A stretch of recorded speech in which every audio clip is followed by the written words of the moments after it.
Assalamualaikum warahmatullahi wabarakatuh. Selamat pagi, siang, sore, maupun malam. Bertemu lagi dengan saya, Tri Afirianto. Pada video sebelumnya, kita telah membahas kelas dan objek. Pada video kedua ini, kita akan membahas instantiation dan konstruktor. Mari kita simak video kedua. Instance. Instance biasa disebut sebagai objek yang mana merupakan hasil proses instansiasi dari sebuah kelas. Proses instansiasi dibuat dengan menggunakan keyword new. Misalkan kita ingin membuat objek dari kelas siswa, maka proses instansiasinya adalah new siswa.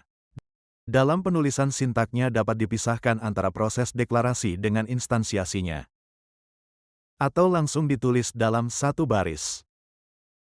Pengaksesan anggota pada objek, yaitu atribut dan behavior, dilakukan dengan menggunakan operator titik atau operator dot. Misal, pada kelas siswa memiliki atribut nama dan umur, maka kedua atribut tersebut dapat diakses dengan menggunakan siswa.nama serta siswa.umur. Begitu juga dengan behaviornya, yaitu siswa.info.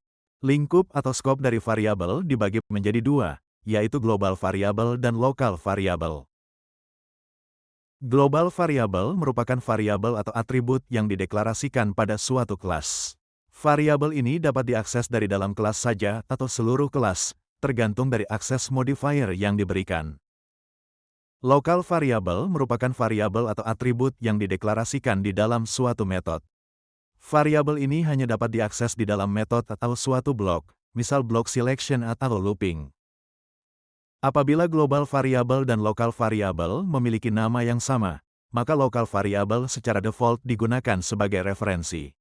Misal, dalam kasus ini terdapat global variabel yang berwarna biru, dan lokal variabel yang berwarna merah. Kedua variabel memiliki nama yang sama, yaitu nama. Apabila kita langsung mengakses variabel nama pada perintah print, maka nama lokal variabel yang akan digunakan, yaitu nama yang berwarna merah. Lalu bagaimana caranya agar nama dari global variabel yang digunakan? Untuk mengakses global variabel, silakan menggunakan keyword this. Cara menggunakannya adalah dengan menuliskan this.nama dari global variabelnya. Perhatikan perintah yang berwarna biru di dalam fungsi print. Untuk menguji pemahaman Anda, silakan Anda kerjakan latihan soal berikut.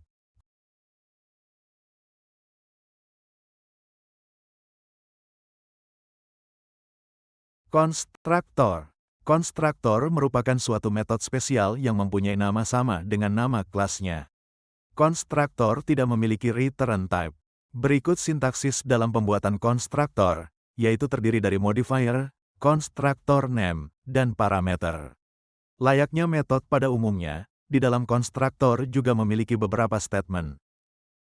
Harus diingat bahwa nama metode konstruktor harus sama persis dengan nama kelasnya. Sebagai contoh, kelas yang dibuat bernama siswa dengan diawali huruf S besar, sesuai dengan penulisan nama kelas. Maka konstruktornya juga bernama siswa yang diawali dengan huruf S besar. Jika huruf S-nya kecil, maka metode tersebut adalah metode biasa dan bukanlah sebuah konstruktor. Perlu diingat juga bahwa suatu metode biasa tidak dapat berdiri sendiri dengan hanya memiliki nama metode saja. Coba buka kembali pada slide sebelumnya, dalam pembuatan metode biasa, minimal memerlukan apa saja agar metode tersebut tidak error. Konstruktor secara otomatis akan dipanggil ketika terjadi proses instansiasi, atau ketika pembentukan suatu instance atau objek. Harus diingat bahwa proses instansiasi menggunakan keyword new, bukan berupa deklarasi suatu objek. Ketika instansiasi terjadi, yaitu pada perintah new siswa, maka konstruktor siswa secara otomatis akan dipanggil, sehingga hasilnya adalah mencetak konstruktor dipanggil.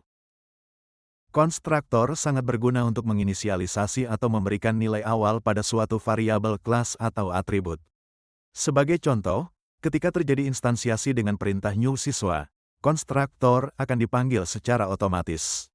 Di dalam metode konstruktor, kita bisa menambahkan kode statement untuk mengisi atribut, seperti memberikan nilai Budi pada atribut nama. Seperti halnya sebuah metode, konstruktor juga dapat memiliki parameter. Misalnya, jika konstruktor memiliki parameter berupa string nama, parameter ini akan diisi dengan nilai yang diberikan saat objek diinstansiasi. Sebagai contoh, Jika kita melakukan instansiasi dengan perintah new siswa, Dodi, konstruktor dengan parameter string akan dipanggil dan parameter tersebut akan menerima nilai Dodi. Berdasarkan kode program tersebut, keluaran yang dihasilkan akan mencetak siswa titik 2 Dodi. Parameter konstruktor berupa lokal variabel sering digunakan bersamaan dengan variabel kelas yang berupa global variabel. Perlu diingat bahwa apabila nama lokal variabel sama persis dengan nama global variabel, maka untuk bisa mengakses nama global variabel harus menggunakan keyword this. Pernahkah Anda terpikir, mengapa ketika menginstansiasi suatu objek tanpa mendeklarasikan konstruktor, program tetap berjalan tanpa error? Jawabannya adalah, karena Java Compiler akan secara otomatis atau implisit membuatkan konstruktor untuk kita jika kita tidak menuliskannya sendiri. Konstruktor ini tidak memiliki parameter, atau disebut sebagai konstruktor default. Konstruktor default yang dibuat secara implisit tidak memiliki statement apapun di dalamnya atau bisa disebut kosong. Konstruktor ini hanya digunakan untuk menginisialisasi objek tanpa memberikan nilai khusus pada atribut kelas. Seperti halnya sebuah metode, konstruktor juga dapat di-overload. Ingat bahwa syarat metode overload adalah 1. Memiliki nama metode yang sama, yaitu nama kelas tersebut. 2. Memiliki parameter yang berbeda, yaitu dari jumlah, tipe data, dan urutan parameter. Sebagai contoh, kita memiliki 3 konstruktor. Konstruktor yang pertama memiliki satu parameter bertipe string. Konstruktor kedua memiliki satu parameter juga, namun bertipe integer.